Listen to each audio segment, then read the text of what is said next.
Hi guys, you are watching my channel Ehsan pets. अस्सलाम वालेकुम। मैं हूं एहसन ज़फ़र, कराची पाकिस्तान से। कॉकटेल मेरी पहली मोहब्बत। तो हाय गाइस, कैसे हो आप लोग? भाई आ गया आपका एक और वीडियो लेकर। और ये गोल्डन फिंच के बच्चे हैं, जिस आपको पता है कि सीज़न चल रहा है गोल्डन फिंच की ब्रीडिंग का, और बहुत सारे बच्चे निकल रहे हैं लोगों के पास। तो मैंने अपने दोस्तों से, कुछ जो फॉरेनर्स थे जो यहाँ पाकिस्तान में ही ब्रीड करवा रहे हैं और कुछ बाहर भी करवा रहे हैं, तो उन सबसे मैंने रिक्वेस्ट की कि यार मुझे जो है ना बच्चों की फ़ुटेज चाहिए। तो बच्चों की कोई देता नहीं है ना, मेहनत लगती है उसमें। डब्बा हटा के उसको खोल के रोशनी में ला के उसकी फ़ुटेज लो, और फिर फुटेज सही नहीं आती ना अगर रोशनी ना हो। तो इसलिए कोई दे नहीं रहा था, बहुत कम लोगों ने दी, तो मैंने वो सारी कंबाइन करके आप लोगों के लिए जो है कंपाइल करके सारी की सारी एक वीडियो बनाई है। तो इन्जॉय करेंगे जी। उसके बच्चों पे भी थोड़ा सा एनालिसिस देंगे कि किस तरह के बच्चे हैं, क्या नहीं है। ये देखें कितने छोटे छोटे बच्चे हैं। इसके अलावा भी आपको जो है नेस्ट के अंदर जो बच्चे हैं वो भी आपको इस वीडियो में नज़र आएंगे। और मैं आपको बताऊंगा कि यार ये बहुत आसानी से जो है ये हैंड टेम हो सकते हैं। देख रहे हैं आप, ये मुंह से फीड मांग रहा है ये। अगर आप इंजेक्शन से ऐसे फीड देते रहें तो ये तो हैंड टेम हो जाएंगे बड़े आराम से। अच्छा, बड़े क्यूट बच्चे होते हैं, बिल्कुल पतली स्किन के होते हैं। खाना जो खा रहे होते हैं ना वो भी नज़र आ रहा होता है साइडों से, आपको दिख रहा होगा साइड पे कंगनी वगैरह नज़र आ रही है। देखें कितने खूबसूरत बच्चे हैं। और ब्रीडिंग रेशो आप चेक करें यार, मतलब 8-8 9-9 बच्चे गोल्डन फिंच देती है। और कितने आराम से इसको जो है ना हैंड टेम किया जा सकता है कि इतने बड़े बच्चे आप निकाल लें। अब देख रहे हैं मुंह कैसे खोल रहे हैं ये, एक एक ड्रॉप डालते रहें इसमें खिलाने के लिए इनको। बड़ी आसानी से इनकी आंखें खुल जाएंगी 2-3 दिन में। और उसके बाद जो है फिर ये आपको पहचानने लग जाएंगे, आपको देख के मुंह खोल लिया करेंगे खाने के लिए। आप खिलाएंगे कुछ ही दिनों में ये फिर सेल्फ़ पे आ जाते हैं। सेल्फ़ पर आने के बाद आपसे ये डरेंगे नहीं, क्योंकि ज़ाहिर है आपके आदी हो चुके हैं, आपके हाथों से पले हुए हैं। जिस तरह कॉकटेल हैंड टेम होता है, रिंगनेक के बच्चे हैंड टेम होते हैं, उस तरह ये भी होंगे। लेकिन ये थोड़े नाजुक होते हैं, इनका ख्याल करना पड़ता है पैरों में ना आ जाएँ अगर आपने घर में खुले छोड़े में। और हैंड टेम की जो ब्रीड है ना वो भी बहुत ही मज़े की आती है। ये देख रहे हैं आप, बच्चे पड़े हुए हैं कितने खूबसूरत लग रहे हैं। अच्छा, इनको बड़ी अजीब सी बात है, अगर आप किसी दूसरे कॉमन कोई दूसरे पैरट्स होते हैं ना, जैसे लव बर्ड हो गया, कॉकटेल के बच्चे हो गए, उनको शुरू शुरू में ना फीड बड़ा ज़बरदस्ती देनी पड़ती है। बड़ा मुंह खोलना पड़ता है, चेक करना पड़ता है, देखना पड़ता है, बड़े आराम आराम से काम करना पड़ता है। इनमें जो है ना ये खुद ही देखें मुंह खोल लेते हैं, ज़रा सा हाथ लगाओ मुंह खोलना शुरू कर देते हैं ये। इनको ऐसा लगता है जैसे पेरेंट्स आ रहे हैं खाना खिलाने के लिए। यानी मैंने महसूस किया है, चाहे फिंच के बच्चे हों, जावा के हों, गोल्डन फिंच के हों, इन सब की बच्चों की साइकोलॉजी एक तरह की होती है कि ज़रा सा भी आप डब्बे पे ठप ठप करेंगे ना, इनको लगेगा शायद हमारे अम्मा अब्बा आ गए खिलाने के लिए हमें, तो ये सब मुंह खोल लेते हैं। अब ये देखें इस बच्चे ने मुंह खोला हुआ कैसे सांप की तरह से। बेसिकली ये फीड मांगते हैं, गर्दन जो उठाते हैं ना, ये देख रहे हैं आप, गर्दन उठा रहे हैं ऊपर, मुंह खोल लेते हैं, ये फीड मांग रहे होते हैं। कितना ईजी है यार, कितना यानी कि हलवा काम है इनको हैंड फीड करवाना। इसके तो बच्चे मेरे ख्याल से पालने नहीं देने चाहिए कि आप गोल्डन फिंच को पालने ही ना दें, खुद ही पालते रहें हैंड फीड करवा करवा के। बस थोड़े बड़े बच्चे लें, अब इतने छोटे तो ये बहुत छोटे हैं, पिन फीडर तो हों कम से कम। यानी कि आंखें खुलने से 2 दिन पहले आप उठा लें, इतने बड़े बच्चे उठा लें, चलें आंखें इसकी खुल गई हैं फिर भी आप इसको फीड करवा सकते हैं। ज़रा सा भी आप पानी लगाएंगे ना इसकी चोंच पे, ये मुंह खोल लेगा अपना, इसको पता चल जाएगा कुछ मुंह में आ रहा है, ये खोल लेते हैं फ़ौरन से। कितने खूबसूरत हैं यार एल्बिनो गोल्डन फिंच। मैंने तो आज तक एल्बिनो गोल्डन फिंच जो है वो रियलिटी में नहीं देखी, वीडियोज़ में ही देखी है। देखें यार कितने प्यारे लग रहे हैं, कितने खूबसूरत, लाल टमाटर की तरह नहीं होते जैसे बच्चे छोटे छोटे बड़े बड़े मुंह खोल के। अच्छा, किसी भाई ने पूछा था कि यार गोल्डन फिंच के जो बच्चे हैं फिंचेस पाल सकती है, फिंचेस के नीचे रख सकते हैं? यार फिंचेस के नीचे आप रख तो सकते हैं, पल भी जाएंगे, जहाँ तक मेरा ख्याल है, जो मेरा अपना एक समझ लें कि ओपिनियन है, पल जाएंगे ये, बट पाल लेनी चाहिए फिंच के नीचे रख के। उसकी वजह मैं आपको बताता हूँ।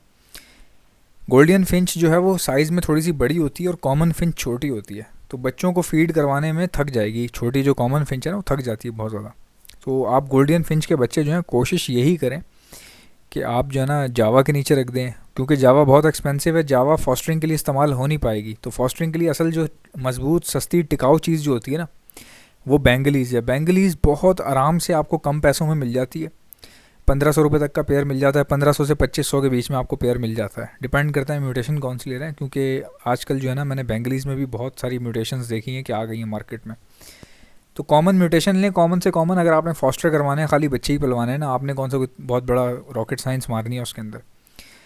तो बेंगलीज़ के नीचे जो है वो आप गोल्डन फिंच के बच्चे रख दें, और आपके पास इतनी ज़बरदस्त आला किस्म के तरीके से ये पालेंगे ना, कोई प्रॉब्लम भी नहीं आएगी, आपको मसले मसाइल का सामना भी नहीं करना पड़ेगा। और मज़े की बात ये होगी कि आपके पास धड़ाधड़ ब्रीड आ रही होगी। ज़ाहिर है जब आप गोल्डन फिंच के बच्चे उसको पालने नहीं दे रहे, बार बार उठा के जो है ना आप अगर उसके नीचे रखते हैं, बेंगलीज़ के नीचे रखते हैं, तो गोल्डियन फिर बार बार ब्रीड करती जाएगी। इससे क्या होगा कि आपके पास गोल्डियन फिंचे बहुत ज़्यादा हो जाएंगी।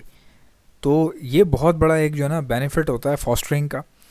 मेरे ख्याल से फॉस्टरिंग का जो रिवाज है बहुत ज़्यादा फैल गया। अब मैं जिस तरह से देख रहा हूँ, सिंगापुर में, थाईलैंड में लोग करवा रहे हैं, डेनमार्क में करवा रहे हैं, और कहाँ करवा रहे हैं भाई, यूके में करवा रहे हैं। बहुत ज़्यादा फॉस्टरिंग हो रही है यूके के अंदर, पाकिस्तान में हो रही है, इंडिया में हो रही है। पाकिस्तान और इंडिया में उस लेवल की नहीं हो रही, हालांकि बहुत लोग करवा तो रहे हैं, बट वो वाला लेवल नहीं है, क्योंकि बहुत सारे लोगों को पता ही नहीं है, अवेयरनेस नहीं है। क्योंकि गोल्डन फिंच जो है ना, इसका बिज़नेस बहुत हाई है यार, बहुत अच्छा काम है इसका, बहुत अच्छा कारोबार है इसका। अगर आप तरीके से रखते हैं ना, आपको पता चल जाए ना किस तरह रखना है, क्या करना है, कैसे बच्चे लेने हैं, किस टाइम पे कौन सा फूड देना है इनको, बच्चों को कैसे डील करना है। आपको फॉस्टरिंग के बारे में पता होना चाहिए, कब बच्चे ट्रांसफ़र करना है। बच्चों को फॉस्टर करने का भी एक बड़ा ख़ास तरीका होता है, ये भी एक आर्ट है। मैं कहता हूँ कि बच्चे फेरना या अंडे फेरना, ये भी बहुत बड़ी आर्ट है। मुझे इसलिए पता है, मैं कॉकटेल के अंडे फेरता हूँ ना, तो मुझे पता होता है। अब ये इतनी सेंसिटिव चीज़ होती है ना कि पहले तो आपको ये देखना पड़ता है कि टाइमिंग मैच कर जाए। अब किसी भाई के पास अगर 20-30 पेयर है ना, तो उसको याद रखने में बड़ा मुश्किल होता है, तो वो फिर लिखते हैं, डब्बों पे लगाते हैं, लिख के, या फाइल बना लेते हैं एक अलग से, डब्बों पे नंबर दे देते हैं 1 2 3 4, और उस पेज के ऊपर, रजिस्टर के ऊपर पेज जो है ना, वो 1 2 3 4 के बना लेते हैं डब्बों के हिसाब से, और नीचे उसकी समरी वगैरह तैयार हो जाती है कि इसने इतने अंडे दिए थे, इतने बच्चे निकले, और इस तारीख को दिए थे। तो उसमें क्या होता है कि आपको बच्चे फॉस्टर करने में या अंडे फॉस्टर करने में प्रॉब्लम नहीं होती। आप उन्हीं दिन के मैचिंग के बच्चे जो है वो बेंगलीज़ के नीचे रख सकते हैं, गोल्डन फिंच के, उसी हिसाब के अंडे आप बेंगलीज़ के नीचे रख सकते हैं। और अनफॉर्चुनेटली फिर आपको कभी कभार ऐसा होता है कि बेंगलीज़ के अंडे कभी कभार ज़ाया करने पड़ सकते हैं, कि अगर आप उससे डायरेक्टली सारे गोल्डन फिंच के निकाल रहे हैं ना। अब तो बल्कि मैंने मेरा एक दोस्त है, उसने जो है ना वो ख़रीदा हुआ है, क्या कहते हैं उसको, इंक्यूबेटर नहीं आते छोटे वाले फिंचों के इंक्यूबेटर जो होते हैं, वो उसने ख़रीदा हुआ, और वो बड़ा ज़बरदस्त तरीके से यार उसको फॉस्टर करवा देता है। सारे गोल्डन फिंच के बच्चे जो है वो बेंगलीज़ के नीचे रखवा देता है। तो मैंने उससे पूछा, फिर तू बेंगलीज़ के अंडों का क्या करता है, फेंक देता होगा? कह रहा है नहीं, वो भी फेंकता नहीं हूँ मैं, वो मैं इंक्यूबेटर में डाल देता हूँ। तो कह रहा है टाइमिंग सेम होती है चूँकि, तो जैसे ही गोल्डन फिंच के बच्चे बेंगलीज़ के नीचे निकलते हैं, तो उसी वक्त, उसी दौरान, उसी पीरियड में मेरे पास इंक्यूबेटर में बेंगलीज़ के बच्चे भी निकलना शुरू हो जाते हैं। तो कह रहा है मैं वो निकाल के एक एक दो करके ना फॉस्टर मार देता हूँ, दोबारा वापस उन्हीं के पेरेंट्स के पास फॉस्टर मार देता हूँ। तो वो मैंने कहा फिर टोटल कितने बच्चे देता है, एवरेज क्या होती है तेरी फॉस्टरिंग की? तो वो बता रहा है यार 6-7 बच्चे, 8-8 बच्चे फॉस्टरिंग की एवरेज है मेरी। अब आप देखें कि 7-7 8-8 बच्चे एवरेज फॉस्टरिंग है उसकी, जिसमें से 2-3 बच्चे खुद ही अपने ही होते हैं बेंगलीज़ के, बाकी जो है ना सारे गोल्डन फिंच के होते हैं। तो कितना अच्छा रेशो है, कितना ज़बरदस्त तरीके से कमाया जा सकता है। अरे पहले ये बातें कहाँ थी यार, लोगों को कहाँ पता था ये। पहले मुझे याद है वो लोग इतना डरते थे। मैं आपको बताऊं ना कि कॉकटेल अगर बच्चे देता था ना, मुझे भी याद है मैं अपने बचपन में क्या करता था, जब नए नए कॉकटेल रखे पहली बार जब बच्चे आए ना, तो भाई हम ट्रे नहीं हिलाते थे। यानी कि हम ट्रे निकालते नहीं थे कि पता नहीं बच्चों को खिलाएंगे कि नहीं खिलाएंगे ट्रे निकालने के बाद, इतना हम डरते थे। वो दौर चले गए यार, उस टाइम अवेयरनेस नहीं थी, पता ही नहीं, नॉलेज ही नहीं थी ना, कोई बताता नहीं था कि इसको फॉस्टर भी किया जा सकता है ये। हमारे अब्बू तो कहते थे देखो भी मत वरना अपने बच्चों को मार देंगे ये तो मेरे अब्बू को शौक़ था, बट इतना पता नहीं था ब्रीडिंग के हवाले से या फॉस्टरिंग के हवाले से, ये सब बातें नहीं पता थी। तो हमारे यहाँ बड़ा डरते थे कि यार मटकी के अंदर मत झांकना, कहीं ऐसा ना हो बच्चा उठा के तुम्हारे मुंह पे मार दे क्या मतलब कि मटकी के पिंजरे में उचक के नहीं देखना, मटकी के अंदर कहीं कॉकटेल अपना बच्चा उठा के तुम्हारे मुंह पे ना मार दे यार कैसे लोग थे हम लोग उस ज़माने में, क्या लोग थे हम लोग, कैसी कैसी बातें। और आज आप देख लें, लोग अपने हाथ में निकाल लेते हैं, तस्वीर खींच रहे हैं, फेसबुक पे डाल रहे हैं, यूट्यूब पे वीडियोस बना रहे हैं, टोकरी में निकाल लेते हैं शो ऑफ़ करने के लिए। और अच्छा होता है शो ऑफ़ करना, मैं समझता हूँ कि यार खुशी की बात है ना।